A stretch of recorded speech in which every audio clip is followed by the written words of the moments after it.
அனைவருக்கும் வணக்கம். இன்றைக்கி வந்து பார்த்திங்கன்னா குரூப் 2 எக்ஸாமுக்கான மாடல் கொஸ்டின் பேப்பர் வந்து பார்க்க போகிறோம். ஸோ ப்ரீவியஸ் இயர் கொஸ்டின் வந்து பார்க்க போகிறோம். 2022 கொஸ்டின் பேப்பர் இது. ஸோ இது வரக்கூடிய குரூப் 2 எக்ஸாமுக்கு வந்து ரொம்ப யூஸ்ஃபுல்லாக இருக்கும். ஸோ இந்த பேசிஸில் வந்து கேள்விகள் வந்து இருக்க போகுது. ஸோ என்னென்ன அப்படிங்கிறத பார்க்கலாம். ஃபஸ்ட்டு பார்த்திங்கன்னா ஓமை தொடர் உணர்த்தும் பொருத்தமான பொருளை தேர்ந்தெடுத்தெழுதுக அப்படின்னு கொடுத்துருக்குறாங்க.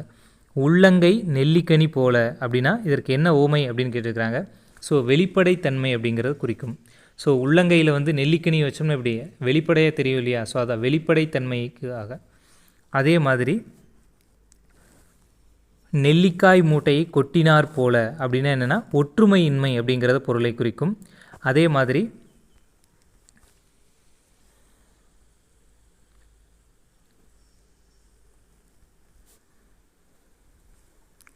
காக்கை உட்கார பனம்பழம் விழுந்தது போல அப்படின்னா என்னென்னா வந்து ஸோ அது வந்து தற்செயல் நிகழ்வு அப்படின்னு சொல்லுவாங்க. காக்கை உட்கார பனம்பழம் விழுந்தது போல அப்படின்னா. அதே மாதிரி பார்த்திங்கன்னா கிணறு வெட்ட பூதம் கிளம்பியது போல அப்படின்னா எதிர்பாரா நிகழ்வு. ஸோ அதை குறிக்கிறது தான் கிணறு வெட்ட பூதம் கிளம்பியது போல அப்படிங்கிறது. அதே மாதிரி நீலிக்கண்ணீர் வடித்தான் அப்படின்னா அது பொய்யழுகையை குறிக்கக்கூடியது தான் நீலிக்கண்ணீர் வடித்தான் அப்படிங்கிறது. அடுத்தது ரெண்டாவது பாருங்கள், சிலை மேல் எழுத்து போல. இந்த பழமொழி என்ன சொல்லுது அப்படின்னா நிலைத்து நிற்கும் அப்படிங்குது. சிலை மேல் எழுத்து போல அப்படின்னு சிலையில் இருக்கக்கூடிய எழுத்து எப்படி இருக்கும், எத்தனை வருஷம் ஆனாலும் நிலைத்து நிற்கும் இல்லையா? ஸோ அதை தான் வந்து கொடுத்துருக்குறாங்க. அடுத்தது ஒயிலாட்டத்தில் இரு வரிசையில் நின்று ஆடப்படுகின்றனர்.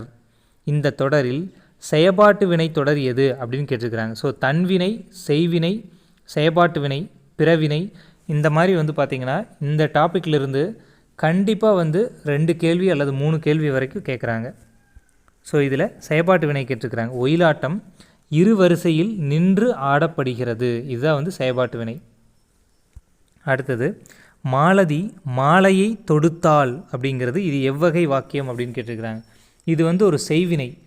அதாவது ஐ அப்படிங்கிற அந்த ஒரு 2ஆம் வேற்றுமை வந்து வந்திருக்குது இல்லையா, வெளிப்படையாக வந்திருக்குது இல்லையா? ஸோ அதைத்தான் வந்து செய்வினை அப்படின்னு சொல்லுவாங்க. அதே மாதிரி கவிதா கட்டுரை எழுதினாள் அந்த மாதிரி கொடுத்தாங்க அப்படின்னா அது தன்வினை.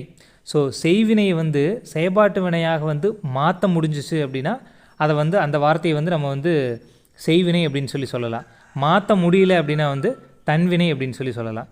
இதை வந்து எப்படி செயற்பாட்டு வினையாக மாற்றலாம்? அதாவது மாலை மாலதியால் தொடுக்கப்பட்டது அந்த மாதிரி கொடுத்தாங்க அப்படின்னா அது வந்து செயற்பாட்டு வினையை குறிக்கக்கூடியது. அடுத்தது சாலச் சிறந்தது, இந்த தொடர் வகையை அறிக அப்படின்னு கொடுத்துருக்குறாங்க. சால தவ இதெல்லாமே வந்து நமக்கு உரிச்சொல் அப்படின்னு தெரியுமா? ஸோ உரிச்சொல் தொடர் அப்படிங்கிறது தான். அடுத்தது பெயர் சொற்களை பொறுத்துக அப்படின்னு கொடுத்துருக்குறாங்க. ஸோ மல்லிகை அப்படிங்கிறது என்னென்னா இது வந்து ஒரு பொருள் பெயர். அடுத்தது பள்ளி அப்படிங்கிறது இடப்பெயர், கிளை அப்படிங்கிறது வந்து சினை பெயர், இனிமை அப்படிங்கிறது பண்பு பெயர். ஸோ அந்த இனிமை இந்த மைவிகுதி வந்து வந்தாவே வந்து பண்புத்தொகை அப்படின்னு பார்த்துருப்போமா? ஸோ இந்த ஒரு ஆப்ஷன்ஸ் வச்சு இதை போட்டுடலாம். அடுத்தது பொருத்தமற்ற பெயர் சொற்களை எடுத்தெழுதுக அப்படின்னு கொடுத்துருக்குறாங்க. ஸோ பொருத்தமற்றது எது அப்படின்னு கேட்டிருக்கிறாங்க. ஏவும் சியும் தான் மாறி இருக்குது, அப்படியே மாற்றி கொடுத்துருக்காங்க பாருங்கள். ஸோ ஆண்டு அப்படிங்கிறது காலப்பெயருக்கு வரணும். அதே மாதிரி செம்மை மை வந்திருக்குதா, ஸோ அது பண்பு பெயருக்கு வரணும். ஏவும் சியும் மட்டும் மாற்றி அப்படியே கொடுத்துருக்குறாங்க.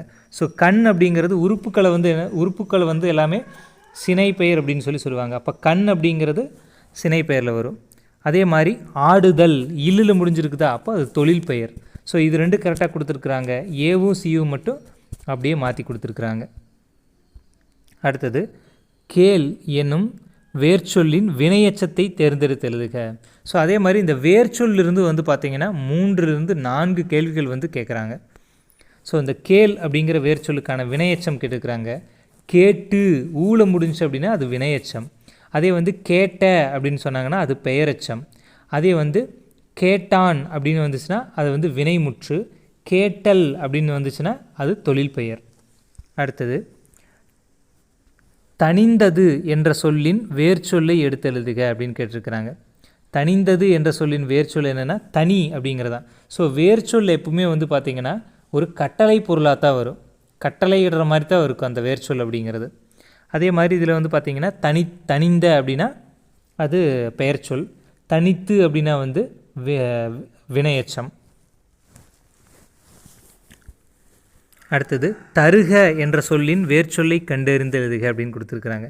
தருக அதாவது தா அப்படின்னா இது கட்டளை பொருளாக வருதா, ஸோ தா அப்படிங்கிறது தான் வேர்ச்சொல் இதில். அதே மாதிரி தந்த அப்படின்னா அது பெயரெச்சம், தந்து அப்படின்னா வந்து வினையெச்சம். அடுத்தது சோ என்னும் ஓரெழுத்து ஒரு மொழிக்குரிய பொருளை கண்டறிந்து எழுதுக அப்படின்னு கேட்டிருக்காங்க. ஸோ இதே மாதிரி இந்த ஓரெழுத்து ஒரு மொழி வந்து மொத்தம் 42 இருக்குது. ஸோ அதில் 40 எழுத்துக்கள் வந்து நெடில் எழுத்துக்கள், 2 எழுத்துக்கள் வந்து குடில் எழுத்துக்கள். ஸோ இதிலிருந்து வந்து பார்த்திங்கன்னா 2 கேள்விகள் வந்து கன்ஃபார்மாக கேட்பாங்க. ஸோ இதை வந்து படித்து வச்சுக்கோங்க. ஓரெழுத்து ஒரு மொழியிலேருந்து கன்ஃபார்மாக கேள்விகள் வரும், படித்து வச்சுக்கோங்க. ஸோ அப்படிங்கிறது என்னென்னா வந்து மதில் அப்படிங்கிறது குறிக்கக்கூடியது. அதே மாதிரி அரசனுக்கு என்ன வரும்னா கோ அப்படின்னா வந்து அரசன் அப்படின்னு சொல்லி வரும். அதே மாதிரி நோ அப்படின்னா வந்து என்னென்னா வந்து வறுமை அப்படிங்கிறது குறிக்கக்கூடியது. அடுத்தது மா என்னும் ஓரெழுத்து ஒரு மொழிக்குரிய பொருளை கண்டறிந்து எழுதுக அப்படின்னு கொடுத்துருக்குறாங்க. மா அப்படின்னா அதாவது பெரிய அப்படின்னு சொல்லலாம், அல்லது விலங்கு அப்படின்னு சொல்லலாம், அல்லது மாமரம். ஸோ இதெல்லாமே மா என்ற ஓரெழுத்து ஒரு மொழிக்குரிய பொருட்கள் இதெல்லாமே. அடுத்தது பறவை இந்த சொல்லிற்குரிய பொருளை கண்டறிந்து எழுதுக அப்படின்னு கொடுத்துருக்காங்க. ஸோ இந்த ரா போட்டாங்க அப்படின்னா இது வந்து கடலை குறிக்கக்கூடியது. அதே வந்து அதாவது இந்த ரா போட்டாங்க அப்படின்னா இது வந்து கடலை குறிக்கக்கூடியது. அதே வந்து பறவைக்கு ஸோ இந்த ரா போட்டாங்க அப்படின்னா அது நம்ம அந்த பறக்கக்கூடிய பறவையை குறிக்கக்கூடியது. ஸோ இதை டிஃப்ரென்ஸ் வந்து பார்த்திங்கன்னா ஸோ இந்த பறவை அப்படிங்கிறது கடலை குறிக்கக்கூடியது. அடுத்தது மரபு பிழைகள் அற்ற தொடரை கண்டறிந்து எழுதுக அப்படின்னு கொடுத்துருக்குறாங்க. ஸோ அதே மாதிரி கூகை வந்து கூவும் அப்படின்னு கொடுத்துருக்குறாங்க. கூவை வந்து கூவும் வராது. ஸோ சேவல் தான் வந்து பார்த்திங்கன்னா கூவும். அதே மாதிரி புறாதா வந்து பார்த்திங்கன்னா குணுகும். இங்கே வந்து பார்த்திங்கன்னா கூகை குணுகாது, புறாதா வந்து குணுகும். அதே மாதிரி கூகை அப்படிங்கிறது வந்து குளரும் அப்படி தான் வரும். சரியா, இதுதான் வந்து கரெக்டானது. ஸோ இங்கே வந்து சேவல் அப்படிங்கிறத வந்து கூவும், புறாதா வந்து கூவும். அதே மாதிரி ஆந்தை தான் வந்து அலரும். ஆந்தை வந்து இங்கே வந்து ஆந்தை தான் வந்து அலரும், கூகை வந்து குளரும். அதே மாதிரி மயில் வந்து அகவும் அப்படி வரும். ஸோ மரபு பிழையிலிருந்து கன்ஃபார்மாக வந்து கேள்விகள் இருக்குது, பார்த்துக்கோங்க. அடுத்தது சந்திப்பிழையற்ற தொடரை கண்டறிந்து எழுதுக அப்படின்னு கொடுத்துருக்குறாங்க. ஸோ ஆப்ஷன் டி தான் இதில் கரெக்டாக இருக்குது. வேலை வாய்ப்புகளில் கணிசமான மாற்றங்களை ஐ வந்துருக்குதா. ஸோ இரண்டாம் வேற்றுமை எங்கெங்கெல்லாம் வருதோ அங்கே வந்து ஒற்றெழுத்து வந்து வரும், இச் வருதா. செயற்கை நுண்ணறிவு கொண்டு வரப்போகிறது அப்படின்னு கொடுத்துருக்காங்க, இதுதான் கரெக்டு. இங்கே வந்து பார்த்திங்கன்னா மாற்றங்களை இங்கே இச்சு வந்து வரல, இங்கு வந்து வரப்போகிறது அப்படிங்கிறதுல இப்போ வந்து வரல. ஸோ ஆப்ஷன் டி அப்படிங்கிறத கரெக்டாக இருக்குது. ஸோ கேசதபா வந்து எங்கெங்கெல்லாம் வருதோ அதற்கு முன்னாடி வந்து ஒற்றெழுத்து வரும். அதே மாதிரி இரண்டாம் வேற்றுமை எங்கெங்கெல்லாம் மறைஞ்சு வருதோ அல்லது வெளிப்படையாக வருதோ ஸோ அங்கேயே வந்து ஒற்றெழுத்து வரும். இது வந்து சந்திப்பிழைக்கான முக்கியமான ஒரு இது. அடுத்தது குற்றியலுகரம் அடிப்படையில் பொருந்தா சொல்லை கண்டறிந்தெழுதுக அப்படின்னு கொடுத்துருக்குறாங்க. ஸோ குற்றியலுகர அடிப்படையில் பொருந்தக்கூடிய சொற்கள் அப்படின்னு சொல்லி பார்த்திங்கன்னா சார்பு, மருந்து, கக்ஸு. அதே மாதிரி இது மூணுமே வந்து பார்த்திங்கன்னா குற்றியலுகர சொற்கள். இதில் பசு அப்படிங்கிறது வந்து குற்றியலுகர சொற்களாக வராது. அடுத்தது பொருந்தா சொல்லை கண்டறிந்தெழுதுக அப்படின்னு கேட்டிருக்கிறாங்க. ஸோ மோனை, எதுகை, இயைபு இதெல்லாம் வந்து பார்த்திங்கன்னா அதாவது தொடை நயங்களில் வந்து வரும். தொடை நயம் அப்படிங்கிறது வந்து பார்த்திங்கன்னா மொத்தம் வந்து 8 இருக்குது. அதில் முதல் எழுத்து ஒன்றி வருவது வந்து பார்த்திங்கன்னா மோனை, இரண்டாம் எழுத்து ஒன்றி வருவது வந்து பார்த்திங்கன்னா எதுகை, அதே மாதிரி இறுதி எழுத்து வந்து ஒன்றி வருவது இயைபு அப்படின்னு சொல்லுவாங்க. ஒரு திருக்குறளை கொடுத்துட்டு அதில் சொல்லுவாங்க. ஸோ அதில் மொத்தம் வந்து 8 வகை இருக்குது தொடை நயத்தில். ஸோ இதில் இந்த 3 வந்து பொருந்து, இசைவு அப்படிங்கிறது அதில் வராது. ஸோ அதான் கொடுத்துருக்காங்க. அடுத்து 18வது வந்து பார்த்திங்கன்னா பொறுத்து கொடுத்துருக்குறாங்க. ஸோ சோறு அப்படிங்கிறது எப்படி வரும்னா உண்டான் அப்படி தான் வரணும். அதே மாதிரி பால் வந்து பார்த்திங்கன்னா பருகினான் அப்படி தான் வந்து வரணும். அதே மாதிரி பழம் அப்படிங்கிறது வந்து தின்றான் அப்படி தான் வரணும். நீர் அப்படிங்கிறது வந்து குடித்தான் அப்படின்னு தான் வரும். அதே மாதிரி பால் வந்து குடித்தான் அப்படின்னு சொல்லக்கூடாது. ஸோ இதற்குன்னு ஒரு தமிழில் ஒரு மரபு இருக்குது. ஸோ அதன்படி தான் வந்து சொல்லணும். இது அதன்படி தான் நீரை வந்து குடித்தான் அப்படின்னு சொல்லணும், பால் வந்து பருகினான் அப்படின்னு சொல்லணும், பழம் வந்து தின்றான் அப்படி தான் வரணும். அதே மாதிரி சோறு வந்து உண்டான் அப்படி தான் வரணும். அதே மாதிரி முறுக்கு வந்து தின்றான் அப்படி தான் வரணும். ஸோ இதெல்லாமே மரபு சொற்கள். இதிலிருந்து வந்து பார்த்திங்கன்னா கன்ஃபார்மாக கேள்விகள் வரும், பார்த்து வச்சுக்கோங்க. அடுத்தது நம்பர்ஸ் வந்து கொடுத்துருக்குறாங்க. ஸோ 8, 7, 6 அப்படிங்கிறதுல நம்பர்ஸ் வந்து கொடுத்துருக்குறாங்க. ஃபஸ்ட்டு இதுக்கு ஒரு ஷார்ட்கட் இருக்குது. அதாவது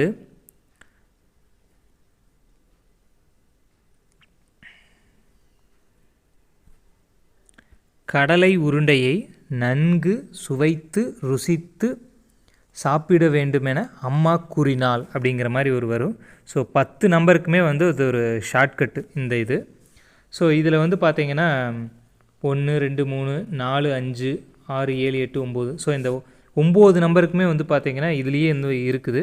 ஸோ இதை வச்சே நீங்கள் வந்து இந்த ஷார்ட்கட் அப்ளை பண்ணி பார்த்தீங்க அப்படின்னா இது மேட்ச் ஆகும். அடுத்தது பண்டை காலத்தில் யோகம் பயின்று அறிவு நிரம்பியவர்கள் யார் அப்படின்னு கேட்டிருக்கிறாங்க. பண்டைய காலத்தில் யோகம் பயின்று அறிவு நிரம்பியவர்கள் யாருன்னா சித்தர்கள் தான்.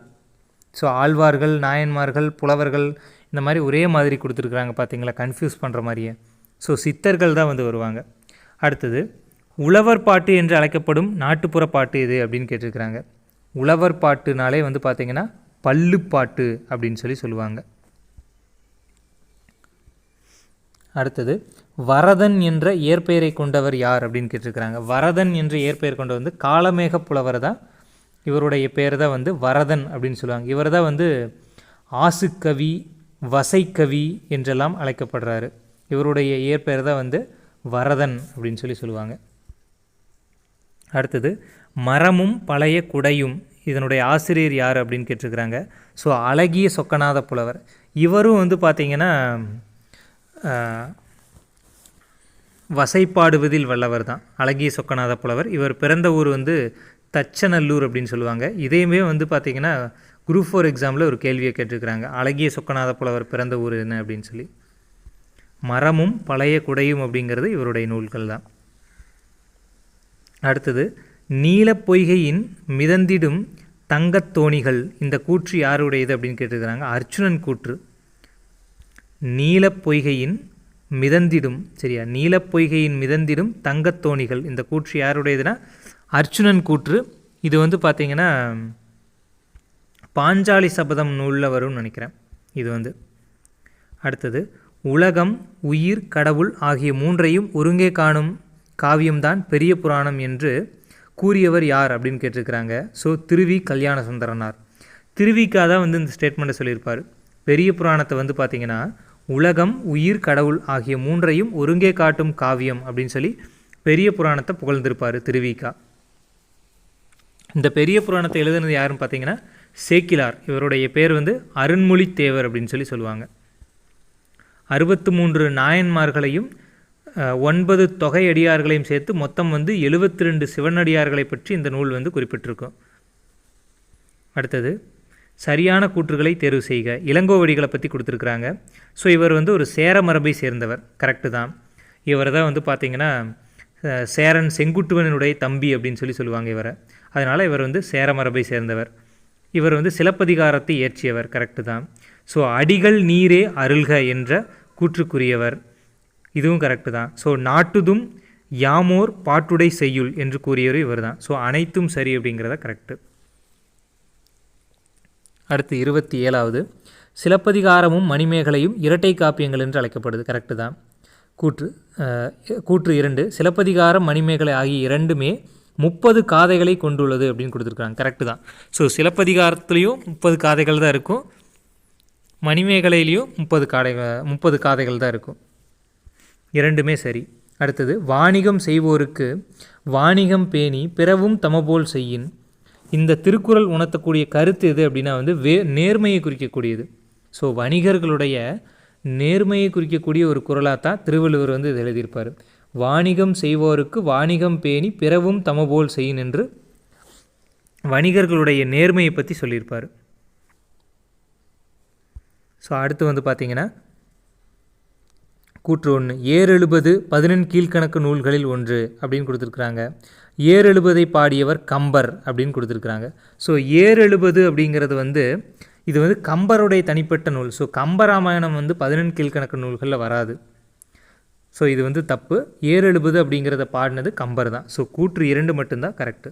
அடுத்தது, யாமறிந்த புலவரிலே கம்பனை போல் என்று புகழ்ந்து கூறியவர் யார் அப்படின்னு கேட்டிருங்க. பாரதியார் சொல்லியிருப்பார், யாமறிந்த புலவரிலே கம்பனை போல், வள்ளுவனை போல், இளங்கோவை போல் பூமிதனில் யாங்கனுமே பிறந்ததில்லை அப்படின்னு சொல்லி 3 பேரையும் வந்து பாராட்டியிருப்பார். திருவள்ளுவரையும், இளங்கோவடிகள், கம்பர் 3 பேரையும் வந்து பாராட்டியிருப்பார் பாரதியார். அடுத்தது, மன்னனும் மாசுர கற்றோனும் சீர்தூக்கின் மன்னனின் கற்றோன் சிறப்புடைய இந்த பாடல் வரிகள் இடம்பெற்ற நூல் அப்படின்னு கேட்டிருக்கிறாங்க. ஸோ மூதுரையில் ஔவையார் வந்து பாடியிருப்பாங்க. இதே மன்னனும் மாசர கற்றோனும் சீர்தூக்கின் மன்னனின் கற்றோன் சிறப்புடையன் அப்படின்னு சொல்லி மூதுரையில் ஔவையார் அவர்கள் வந்து பாடியிருப்பாங்க. இந்த மற்ற ஆப்ஷனில் வந்து பார்த்திங்கன்னா ஆத்திச்சூடி, கொன்றை வேந்தன், நல்வழி இந்த 4 நூலுமே வந்து பார்த்திங்கன்னா ஔவையாருடைய நூல்கள் தான். அடுத்து 32வது, மதியாதார் முற்றம் அப்படிங்கிறது என்னென்னா மிதியாமை கோடி பெறும். சரியா? மதியாதார் முற்றம் மிதியாமை கோடி பெறும். அடுத்தது, உபசரிக்காதார் மனையில் உண்ணாமை கோடி பெறும். குடிப்பிறந்தார் தம்மோடு கூடுவது கோடி பெறும். கோடானு கோடி கொடுப்பினும் சொன்ன சொல் தவறாமை கோடி பெறும். ஸோ இது வந்து ஆப்ஷன் பியில் வந்து இது சரியாக பொருந்திருக்குது. அடுத்தது, தேசிய நூலகத்தாளை தேர்வு செய்க அப்படின்னு கேட்டிருக்கிறாங்க. ஸோ தேசிய நூலக நாளை தேர்வு செய்க அப்படின்னு கொடுத்துருக்காங்க. தேசிய நூலக தினம் என்னைக்கு அப்படின்னா வந்து ஆகஸ்ட் 9 தான் வந்து தேசிய நூலக தினம். ஸோ எதனால் இந்த தினம் வந்து கொண்டாடப்படுது அப்படின்னா, அதாவது தேசிய நூலகத் தந்தை என்று அழைக்கப்படக்கூடிய எஸ்ஆர் அரங்கநாதன் இவருடைய பிறந்த தினம்தான் ஆகஸ்ட் 9. ஸோ ஏன் இவரை வந்து நூலகத் தந்தை அப்படின்னு சொல்லி சொல்கிறோம்னா, அதாவது நூலக பயன்பாட்டிற்கான விதிகளை வந்து உருவாக்கி தந்தவர் யாருன்னா இந்த டாக்டர் எஸ்ஆர் அரங்கநாதன். ஸோ அவருடைய பிறந்த நாளை தான் வந்து தேசிய நூலக தினமாக கொண்டாடிட்டு வரோம் ஆகஸ்ட் 9. அடுத்தது, ராமலிங்க அடிகள் சென்னை கந்தக்கோட்டத்து முருகப்பெருமானின் மீது பாடிய பாடல்களின் தொகுப்பு என்னென்னா தெய்வமணி மாலை அப்படிங்கிறதா. ஸோ ராமலிங்க அடிகள் என்று சொல்லக்கூடிய வள்ளலார் அவர்கள் வந்து சென்னை கந்தக்கோட்டத்து முருகப்பெருமானின் மீது பாடிய பாடல்களின் தொகுப்பு தான் தெய்வமணி மாலை அப்படின்னு சொல்லுவாங்க. ஸோ இதில் மனுமுறை கண்ட வாசகம் இதெல்லாமே வந்து பார்த்திங்கன்னா இவருடைய நூல்கள் தான். ஜீவகாருண்ய ஒழுக்கம், மனுமுறை கண்ட வாசகம் இதெல்லாமே வள்ளலார் அவர்களுடைய நூல்கள் தான். அடுத்து, ஞானப்ப சிலை என்று வள்ளலார் கூறும் மூலிகை இது அப்படின்னு கேட்டிருக்கிறாங்க. ஸோ ஞானப்ப சிலை என்று வள்ளலார் குறிப்பிடுவது என்னென்னா வந்து தூதுவளை. இதுக்கு சிங்கவள்ளி அப்படிங்கிற ஒரு பேரும் இருக்குது. ஸோ அதை தான் ஆப்ஷனில் வச்சுருக்கிறாங்க. அடுத்து, முன்னீர் வழக்கம் என்று கடற்பயணத்தை குறிப்பிடும் நூல் என்னென்னா தொல்காப்பியம் தான். முன்னீர் வழக்கம் என்று கடற்பயணத்தை குறிப்பிடும் நூல் தொல்காப்பியம். அடுத்தது, பண்டை காலத்து துறைமுக நகரங்கள் பற்றி கூறும் நூல் என்னென்னா பட்டினப்பாலை தான். பண்டை காலத்து துறைமுக நகரங்கள் பற்றி குறிப்பிடும் நூல் பட்டினப்பாலை தான். ஸோ பூம்புகார் துறைமுகத்தை பற்றி இதில் சொல்லியிருப்பாங்க. அடுத்தது, ஆற்றூர் அப்படிங்கிறது பேச்சு வழக்கில் டேஸ் என்று மருவி உள்ளது அப்படின்னா ஆத்தூர். ஸோ ஆற்றூர் அப்படிங்கிறத ஆத்தூர் அப்படின்னு சொல்லி சொல்கிறாங்க. அதே மாதிரி மருவு பெயர்கள்லேருந்து கன்ஃபார்மாக வந்து ஒரு கேள்விகள் வந்து வரும்.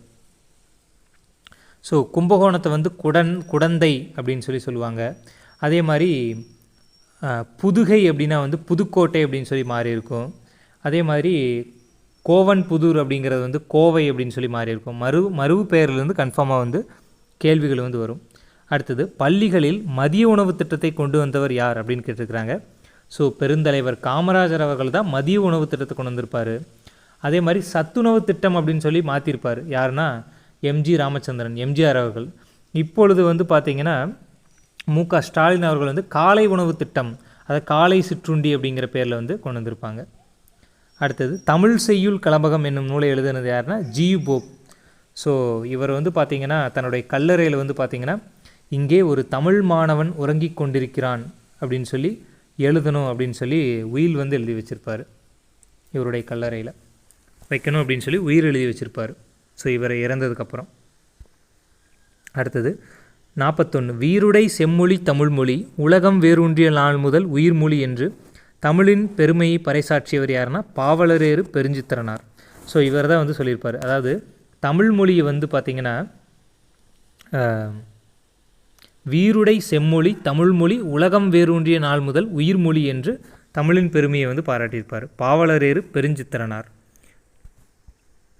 ஸோ இவருடைய இதழ்கள் வந்து பார்த்திங்கன்னா தமிழ் சிட்டு, தமிழ் நிலம், இதெல்லாம் வந்து பார்த்திங்கன்னா இவருடைய இதழ்கள். தென்மொழி, தமிழ் சிட்டு, தமிழ் நிலம் இதெல்லாமே இவருடைய இதழ்கள். அடுத்து சதுரகராதி என்னும் நூலை இயற்றியவர் யாருன்னா வீரமாமுனிவர் அப்படிங்கிறவர் தான். இவர் வந்து இத்தாலி நாட்டை சேர்ந்தவர். இவருடைய இயற்பெயர் என்னென்னு பார்த்தீங்கன்னா கான்ஸ்டான்டின் ஜோசப் பெஸ்கி அப்படிங்கிறத இவருடைய இயற்பெயர். தன்னுடைய 30 வயசில் வந்து பார்த்திங்கன்னா மதத்தை பரப்புறதுக்காக இந்தியா வருவார். இந்தியா வந்து பார்த்திங்கன்னா தமிழ் கற்றுக்கிட்டு ஸோ தமிழ் எழுத்துக்களில் மிகப்பெரும் சீர்திருத்தத்தை கொண்டு வந்தவர்களில் இவர் முக்கியமானவர், வீரமாமுனிவர். அடுத்தது கழுகுமலை வெட்டுவான் கோவில் சிற்பங்களை அமைத்தவர்கள் யார் அப்படின்னு கேட்டிருக்கிறாங்க. கழுகுமலை வெட்டுவான் கோவில் சிற்பங்கள் வந்து பாண்டியர்கள் காலத்தில் அமைக்கப்பட்டது. அடுத்தது புலவர்களால் எழுதப்பட்டு கல் தச்சர்களால் கல்லில் பொறிக்கப்பட்டவை அப்படின்னு சொல்லி கேட்டிருக்கிறாங்க. ஸோ மெய்கீர்த்திகள் அப்படின்னு சொல்லுவாங்க. புலவர்களால் எழுதப்பட்டு கல் தச்சர்களால் கல்லில் பொறிக்கப்பட்டவை மெய்கீர்த்திகள். அடுத்து 45 தத்துவ தரிசனம். தத்துவ தரிசனம் அப்படிங்கிறது வள்ளிக்கண்ணன் அவர்களுடைய நூல். பிடிசாம்பல் அப்படிங்கிறது வந்து அண்ணா அவர்களுடைய நூல். தாலாட்டு அப்படிங்கிறது வந்து ஜெயகாந்தனுடைய நூல். மிட்டாய்க்காரன் அப்படிங்கிறது வந்து கீவா ஜெகநாதன் இவருடைய நூல்.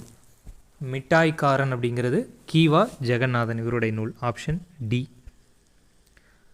அடுத்தது சரியான இணைகளை தேர்ந்தெடுத்து எழுதுக அப்படின்னு கொடுத்துருக்காங்க. ஸோ பகுத்தறிவு கவிராயர் யாருன்னா உடுமலை நாராயணகவி. ஸோ இவர் தான் வந்து பார்த்திங்கன்னா நாட்டுப்புற பாடலினுடைய அதாவது நாட்டுப்புற இசையினுடைய எளிமையை கையாண்டு நூல்கள் எழுதியவர் யாருன்னா இந்த உடுமலை நாராயணகவி தான். அதே மாதிரி நாட்டுப்புற மெட்டுக்களை திரைப்படங்களில் கொண்டு வந்தவர் யாருன்னு கேட்டாலும் உடுமலை நாராயணகவி தான். அதே மாதிரி ஓமை கவிஞர் வந்து சுரதா தான் வந்து வருவார். இங்கே வந்து பெருஞ்சித்திரனார் அப்படின்னு சொல்லி கொடுத்துருக்குறாங்க, இது தப்பு. அதே மாதிரி காந்திய கவிஞர் அப்படின்னா வே ராமலிங்கனார், அதாவது நாமக்கல் கவிஞர், அவருடைய இயற்பெயர் தான் வே ராமலிங்கனார், இது கரெக்டு. அதே மாதிரி புரட்சி கவிஞர் அப்படின்னு கொடுத்துருக்காங்க. புரட்சி கவிஞர் அப்படிங்கிறது பாரதிதாசன் தான் வரும், தாரா பாரதி கிடையாது. ஸோ அப்போ 1, 3 அப்படிங்கிறது தான் சரியாக கொடுத்துருக்குறாங்க. அடுத்தது முடியரசன் இயற்றாத நூல் எது அப்படின்னு கேட்டிருக்கிறாங்க. இவருடைய நூல்கள் வந்து பார்த்தோம்னா பூங்கொடி, வீரகாவியம், காவியப்பாவை, மனிதனை தேடுகிறேன், நெஞ்சு பொறுக்கதில்லையே. ஸோ இந்த மாதிரி பல நூல்கள் வந்து முடியரசனுடைய நூல்கள். இதில் பூங்கொடி அப்படிங்கிறது தமிழக அரசினுடைய பரிசை பெற்ற ஒரு நூல். அடுத்தது 48 பெண் எனில் பேதை என்ற எண்ணம் இந்த நாட்டில் இருக்கும் வரை உருப்படல் என்பது சரிபடாது அப்படின்னு சொன்னது யாருன்னா பாரதிதாசன் சொல்லியிருப்பார். ஓகேவா? பெண் எனில் பேதை என்ற எண்ணம் இந்த நாட்டில் இருக்கும் வரை உருப்படல் என்பது சரிபடாதுன்னு சொன்னது பாரதிதாசன் அவர்கள் தான். அதே மாதிரி கல்வி இல்லாத பெண்கள் கலர் நிலம் போன்றவர்கள். கலர் நிலம்னு என்னென்னா ஸோ எதற்கும் பயன்படாத நிலத்தை தான் வந்து கலர் நிலம் அப்படின்னு சொல்லி சொல்லுவாங்க. அதை தான் சொல்கிறார், கல்வி இல்லாத பெண்கள் கலர் நிலம் போன்றவர்கள் அப்படின்னு சொல்லி பாரதிதாசன் அவர்கள் வந்து பாராட்டுறாரு. அடுத்தது கீழ்கண்டவற்றுள் சரியான பழமொழியை கண்டறிக அப்படின்னு கொடுத்துருக்குறாங்க. ஸோ நாம் ஒன்று நினைக்க தெய்வம் ஒன்று நினைக்கும் அப்படிங்கிறது சரியான பழமொழி. இது நம்ம அடிக்கடி வந்து நம்ம கேட்கக்கூடிய ஒரு பழமொழியாக இருக்குது. ஸோ மற்ற ஆப்ஷனில் எல்லாமே மாற்றி வந்து கொடுத்துருப்பாங்க. ஸோ மீதி இருக்கக்கூடிய 50 கேள்விகளை வந்து நம்ம அடுத்த வீடியோவில் பார்க்கலாம். So thank you.